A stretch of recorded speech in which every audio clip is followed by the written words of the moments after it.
they're more expensive, if you decide you want to play a different deck at some point, there's a reasonable chance that you're going to want Force of Will and Wasteland in that deck. So it's fine to have them early. We've got a countertop here, the Miracle build. So blue-white Joe Miracles. Lossett here versus Perfect Storm. Interesting.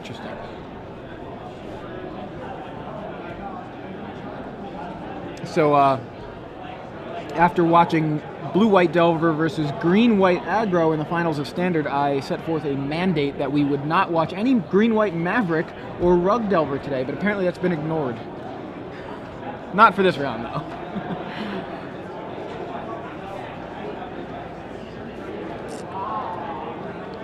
We have only seen a pair of Maverick decks, I believe, and one of them was just the handshake.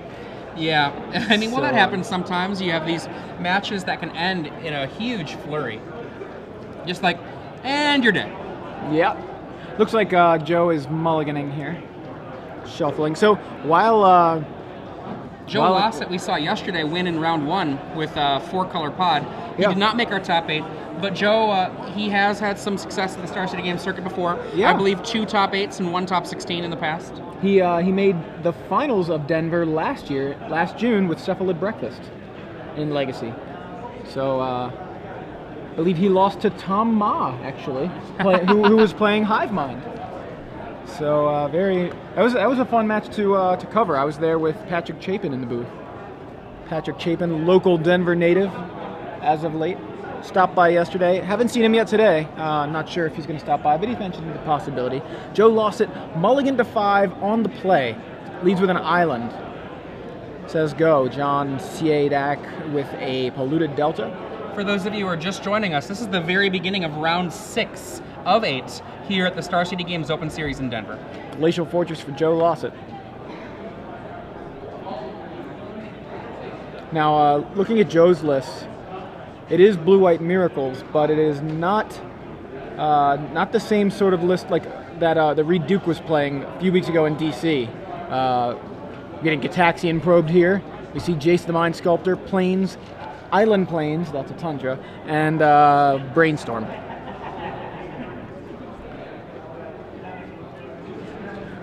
Reed Duke has kind of a blue-white Miracle Tax deck that he's been working on, and he top-8'd in DC with it, and that's the list that I've been playing around with. Land tax is so awesome.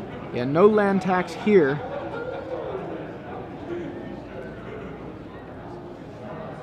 Some interesting choices. A main deck Portent, a main deck Moat, a main deck Cunning Wish for Joe Lossett.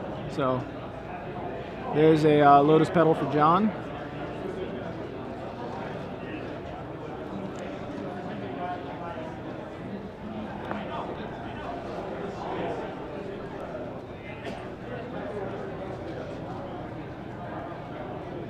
There's that Portent I mentioned. Love that card. That is old like old school. Ponder, basically, right? It's very similar to Ponder. It's a slow trip. Yeah. And slow trip is the name that kind of got created after the fast trips were printed. That'd be, you have to wait until your upkeep to get that card. Well, the beginning of the next turn's upkeep. Yes, the next turn's upkeep. So if Joe casts it on his turn, for example, he draws a card during John's upkeep. Yes. So it's a very weird Ponder, but so while you have to wait for the card, you have the option of targeting your opponent.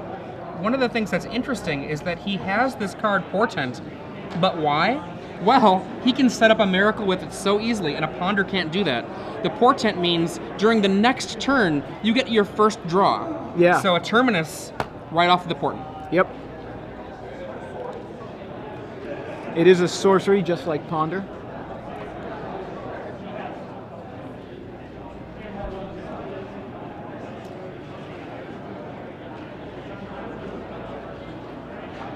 He says, stop, upkeep, I get to draw for Portent.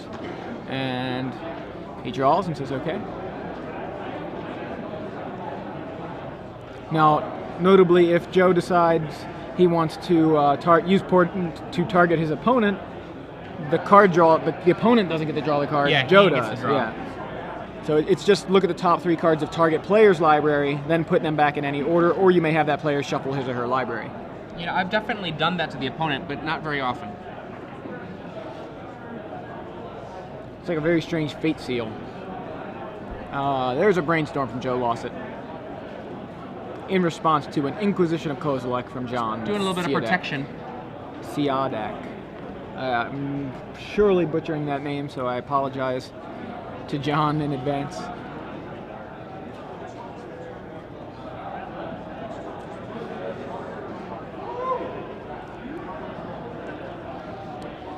Shows a hand of Jace. The And coast is 3 clear if lands, John yeah. wants to go for it.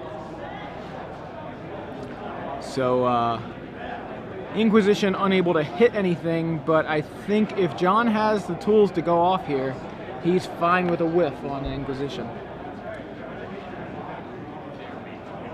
That is a promo Cabal Therapy, is that right? Oh, wow. Goodbye, Jace.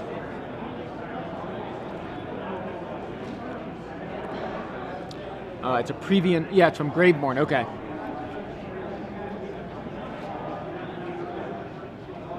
And a go.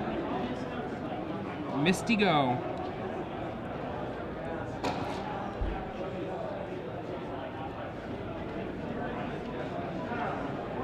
Brainstorm from Brainstorm. Joe.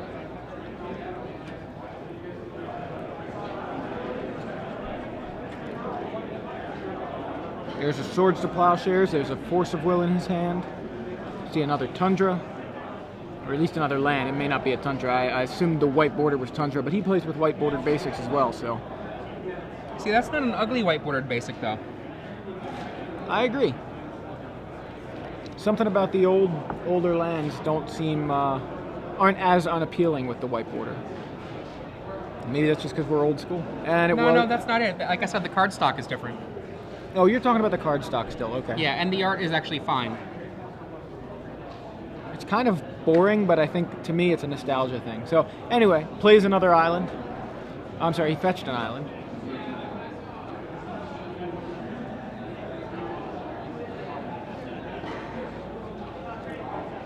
Plays a fetch land here after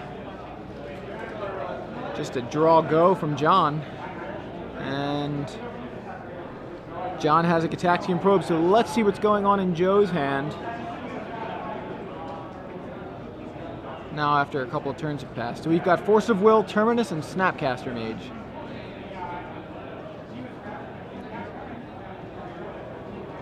So right now, Joe with very little as far as action, but he does have the Force of Will, which he can hard cast to protect himself or cast for free with the Snapcaster. Joe can also Snapcaster Brainstorm if he feels the need to kind of resculpt his hand. Got a Ponder from John. And are we going to just see Snapcaster? What's happening here? Snapcaster and... Is that a brainstorm? I believe it was a Brainstorm, Yep. yeah. And he's got the Braincestral Recall there because of that Flooded Strand.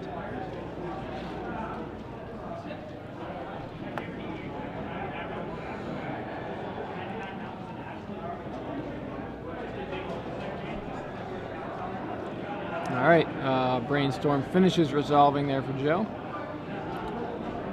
And now John's Ponder resolves. And Ponder looks to have found, I thought I saw an LED there, a land and something else. Could have been 2 lands and an LED. Didn't quite get a good look. I could be wrong, could just be all 3 lands. He's doing a great job of hiding them from us. Yes. Right off screen. So whatever it was, he kept.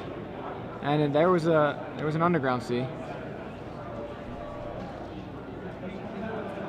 Joe Loss is going to crack his fetch land at the end of John's turn.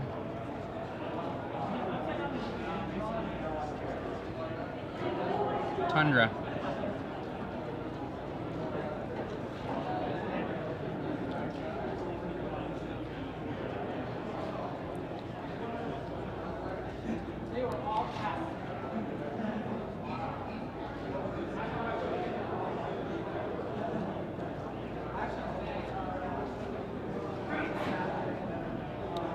And Joe Lossett had a handful of land not so long ago. And now who knows? He's had 2 brainstorms that have hit, and both of them with shuffles. So his hand could be entirely, radically different. In for 2 with the Snapcaster Mage.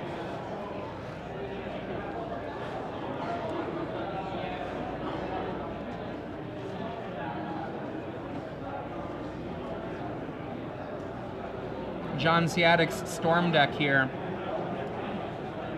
Actually, I think in a tiny little bit of trouble. Well, we're going to see a counterbalance. There it is. Oh, that's scary.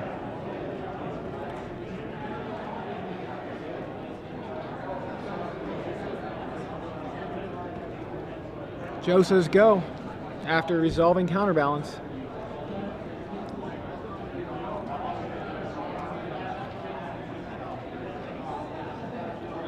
And a Lion's Eye Diamond. Joe deciding what exactly he wants to do about that, if he wants to do a blind flip now, if there's something else he can do about it, because right now that counterbalance is topless.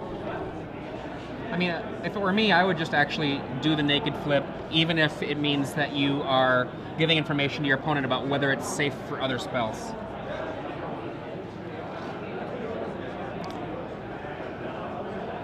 Shoebox pointing out that there are some rituals and burning wishes in John's hand. We gonna see a brainstorm in response to this? Yeah, I guess so.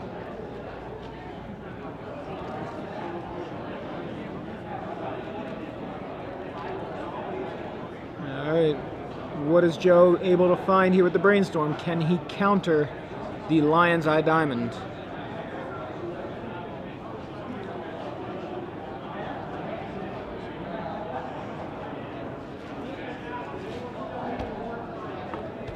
All right, brainstorm finishes resolving, and he flips and sees Caracas. That counters the Lion's Eye Diamond, and John now knows what's on top.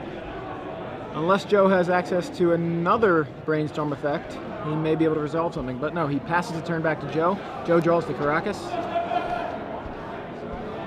Attacks with Snapcaster Mage. The clock, though slow, is ticking on. The Snapcaster clock. Jace the Mind Sculptor for Joe Lossett. Better than all. I'm gonna say it for Patrick since he's not here. Yeah. And Brainstorm. he resolves. Brainstorm yet again. Can we find a Sensei's top for that counterbalance, or does he even need it at this point with a Jace? Obviously, counterbalance a little less effective when your brainstorms are sorcery speed.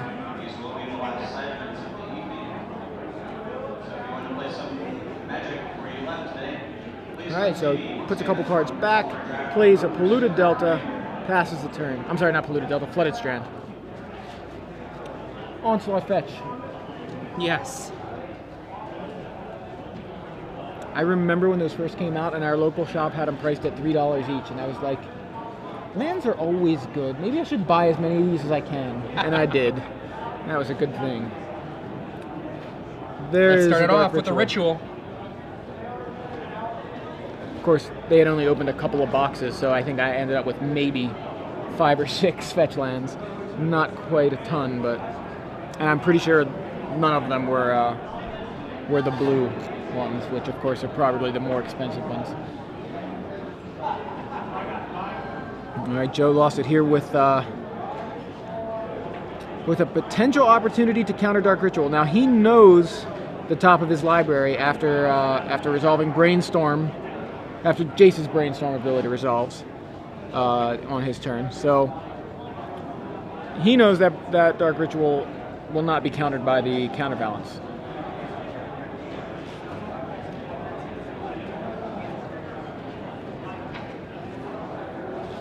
And now we've got a Cabal Ritual. We apparently this is what the speculation is as far as John's hand. 2 Cabal Ritual, 1 Dark Ritual, 2 Burning Wish, 1 Tendrils, 1 Infernal Tutor. Now he has just cast a Dark Ritual, so that is no longer there. And there is one of the Cabal Rituals. What's that? Oh, he had 2 Dark Rits, so that's 1. Okay, sorry, I misunderstood you. Apparently there's not a 2-drop on the top of Joe's deck either. So... Joe's going to see if he can't set up maybe a blind flip here, it looks like. He's going to crack a fetch, grab a Tundra.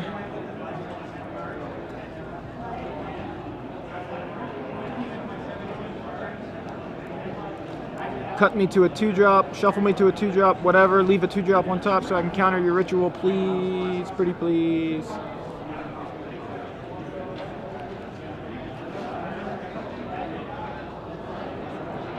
And blind flip shows Moat. Moat would counter a Jace. Well, Moat will counter at some point later on the 4s in the deck. There are some 4s. Past in Flames is a 4. Tendrils of Agony is a 4. Very good point.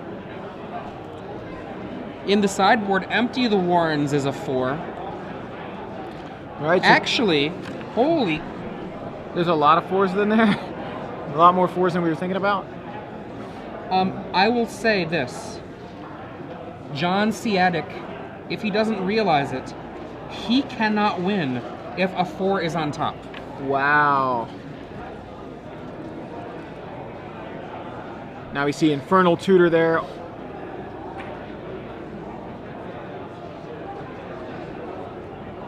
Is that right? Storm copies actually aren't cast. They're put on the stack. Oh, is it? That's so the sad. copies wouldn't be counted, but the original could be. Are you sure? Boo. Yeah, that sounds right. Boo. Okay, judges. Darn you. Okay, well, so I guess Infernal he can still Tutor, get the storm going, so my bad. Infernal Tutor cast there, and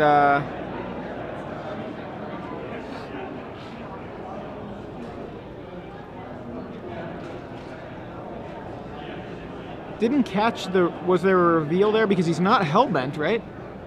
It finds another Dark Ritual. Okay. Right.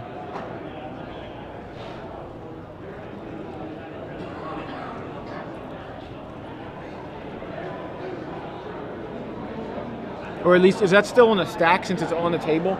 Was he just revealing that Dark Ritual, or did he actually tutor for it? I didn't see him actually tutor, that's why. I think that's on the stack.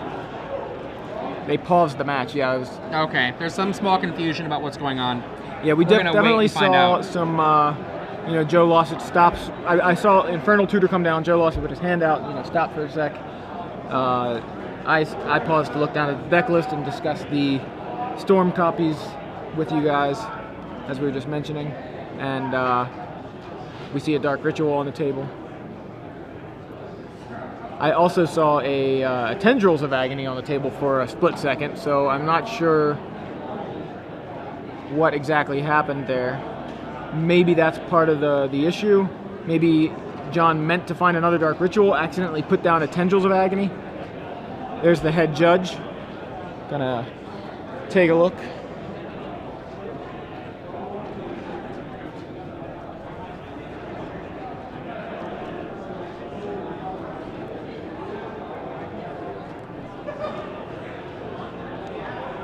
We're going to find out what's happening. But for those of you who may be just joining us, we're in round 6 of 8 of the StarCityGames.com Legacy Open here in Denver, Colorado.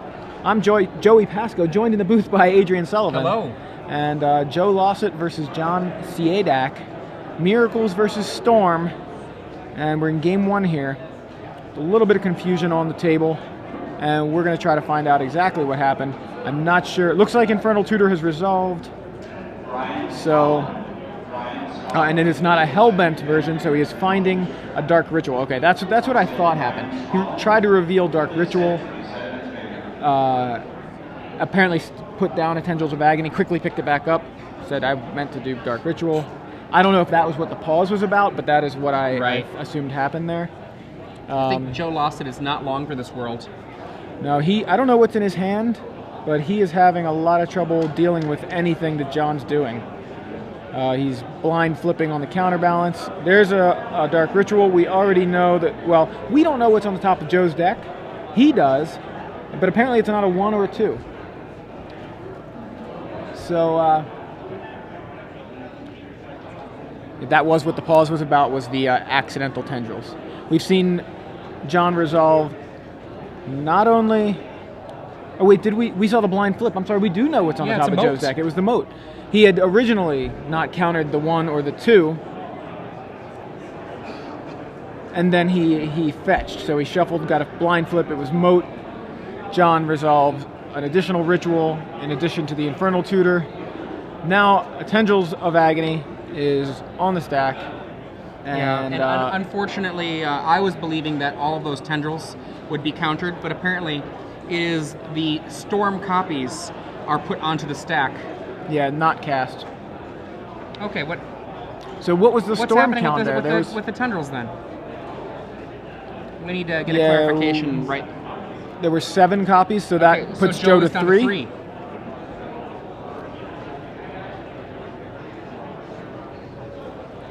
Yeah, it was 1, 2, 3, 4, 5, 7. The 7 include the original, or it's actually 7 copies plus the original, so 8.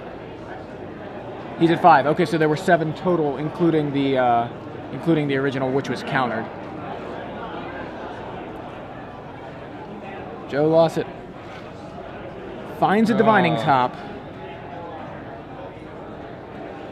That sounds rough for John. Yeah. Has an Entreat the Angels, I believe, in hand. Let me take a look real quick. Right. How many he plays main? It is 2 copies main, and I believe one of those is in his hand. Jace the Mind Sculptor brainstorming here for Joe. And now the whole goal is just to bury John under your Jace. Sorry, that wasn't a brainstorm. That was a top activation. Okay. John just didn't do anything for his turn, and I assumed it was still Joe's. So now we're seeing a brainstorm. Yep. From Jace. See another counterbalance there. We know he has Moat in hand. He's putting that back. I think that's a counterbalance on top of it. I'm not sure though. He's got a counterbalance still in his hand. I think he put a Swords to Plowshares Swords on top. Stop all the ones. No more rituals. Yeah, no more rituals there. Not of the dark variety. The Cabal variety, however. Entreat. Oh boy. Going for the kill here. Yeah, so this is... Did he pass the turn to John? Yeah. Must have, because obviously he had drawn cards during his own turn. And John packs it up. Yeah, maybe that was just a... end of turn, perhaps? Yeah, end of John's turn thing. Pass the turn to John, Entreat during John's turn.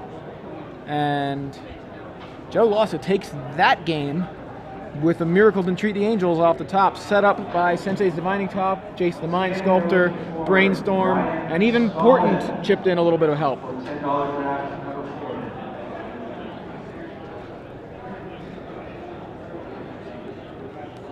Even Portent. Yeah. Actually, this is the first time I've seen Portent played in, gosh, like 5 or 6 years. Yeah, I think I've seen it in lists before, just usually as a one-of. And only, I think, recently, since Miracles have been printed, in the decks, in Legacy, that have been trying to say, hey, can I capitalize on Miracles? There were people brewing with bonfires. Right. In Legacy, trying to see if they could work that out. But I think Entreat has proven to be the clear best game-winning Miracle in Legacy. At least at the moment. Terminus, though, probably the best Miracle in Legacy. I'd say that. I think it doesn't win the game, but it's much more defensive, puts you in a position to win the game with something else. Obviously, Jace the Mind Sculptor just goes hand in hand with it, as does Sensei's Divining Top, and of course that brings a counterbalance. I just find the fact that Portent is being played again awesome. I think that's really, really great. The depth of the card pool in Legacy makes for such an interesting element. You're just like, wow, here's this card that I had written off as just dead, and it still has life in it. So let's take a look at the sideboards here. You want to look at the Storm sideboard? Absolutely. And I'll look at the Miracle sideboard. I think we're going to see the question of all of the Burning Wish targets in the sideboard here for John. Those are going to stay there because there are none of these that it's a slow enough matchup, he's going to want to burn for them. So what that means is the actual cards in his sideboard that he might consider are 1 Chain of Vapor. I mean, I'm not saying you should play these, by the way. These are the only ones worth thinking about bringing in. 1 Chain of Vapor, 3 Tormod's Crypt, 4 Dread of Night. Dread of Night does almost nothing to the Angels, so that's not going to happen. Tormod's Crypt, maybe, but that's kind of weak because it takes you away from being as much of a Storm deck. And Chain of Vapor, I don't think it does much. So I think that John is not going to sideboard a single card. Very interesting. Now, what kind of removal does he have over there? Because I got this sideboard. Stay away. Oh, okay. Sure. Adrian trying to steal it from me. Removal, Pyroclasm. Okay. I guess that's something, but That's it. You don't think he brings that in, do you? Well, it's more useful for him to have it in his sideboard to tutor for. Okay.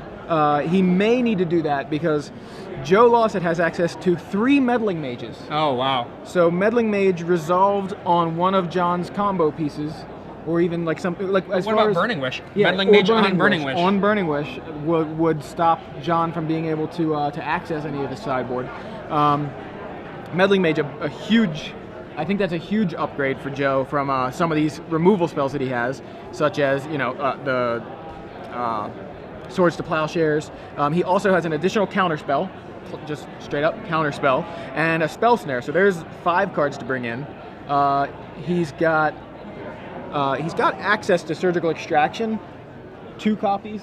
Could be something he might want to do to rid the deck of miracles. So a spell snare, a counter spell, 3 Meddling Mages, maybe 2 Surgical Extractions.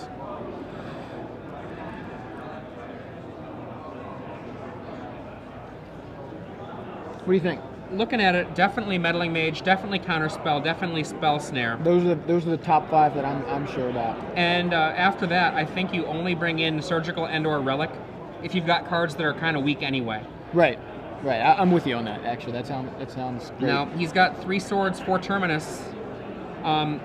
He of course has to deal with the potential for a Empty the Warrens to stop things. So I think he's going to leave in the 1 Moat, just because it can answer all of the empties forever, and then get rid of the rest of it. Maybe leave in 1 or 2 Terminus, yeah. 1 Terminus maybe. Yeah, I'm with you there. I think that's my plan. Cut the swords, cut 2 Terminus. That's 6 cards, right? That's 5 cards. It's 5 cards, right? And that's it. So he can just have the spell snare, the counter spell, and the 3 Meddling Mage. Now let's see if Joe made the right play as far as which Meddling Mage he chose to play. We may find out. We don't know. He may not even have brought them in, but I think he did. So we're going to see Brainstorm, Spell Snare, Spell Pierce, Entreat the Angels. It looks like Misty Rainforest, Glacial Fortress, and an Island to start for Joe Lossett off of John's Gitaxian Probe.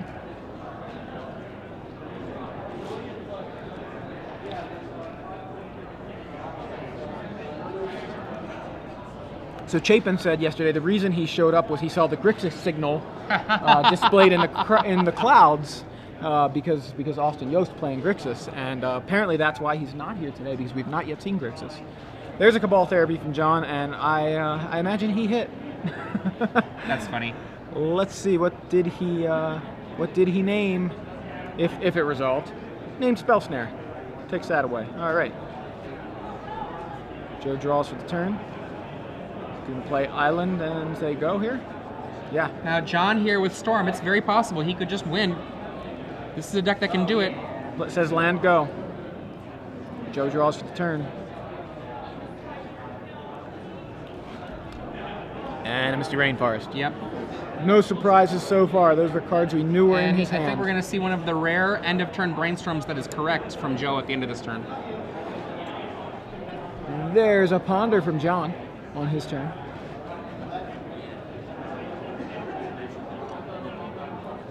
I see a Cabal Therapy and a Cabal Ritual and a couple other cards that don't seem great. There's a Brainstorm, an Infernal Tutor, and a Lion's Eye Diamond in John's hand. Brainstorm, Infernal Tutor, Lion's Eye Diamond. Yep. Pretty positive that middle card's Infernal Tutor. And Lotus Petal, looks like. Cabal Ritual. And what was the other card? Did you think? I thought I saw a Cabal Ritual, and I thought I saw a land. Okay, Lotus Petal was the other one that I saw. So he appears to have kept, draws, it looks like the Ritual, and passes back to Joe. End of turn Brainstorm. As you mentioned. And there it is. Chris Rush Brainstorm. Original Brainstorm. That's my favorite Brainstorm. Yeah, I like the Dieter Litzig Brainstorm from Mercadian Masks. I prefer the See, artwork. I mostly prefer old. Yeah. Is it just a nostalgia thing? I don't know. One thing that Dan Bach told me once that I think is really real is that at times your card choices, your card arts can be a tell. You know, if you play a certain kind of card that is like some random card, but you've got an old art for it, and it's not a great art, it's actually usually a sign that that person's been playing a long time. Huh, interesting. Yeah, I guess that makes sense. I hadn't thought about it, but I mean, Or I you don't just think it hipster, usually... you just like the old school stuff, you know? Well, yeah, but I mean, like, if it's not like a great art, like, it's... Yeah.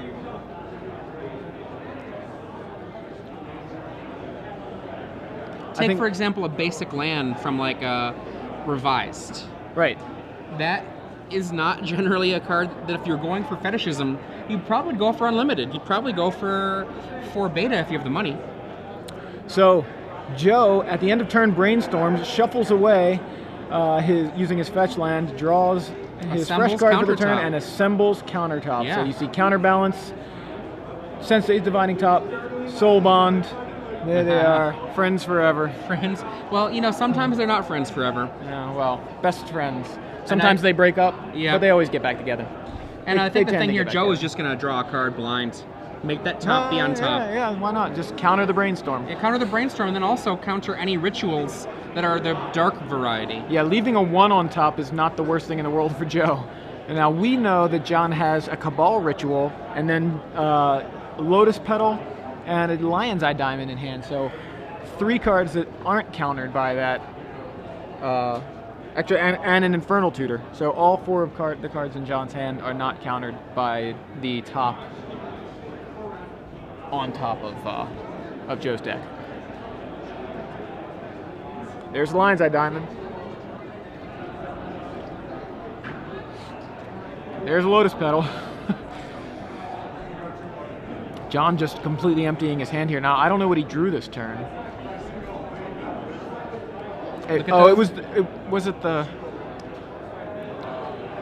There's a Cabal ritual. And we're going to see Infernal Tutor for whatever he wants.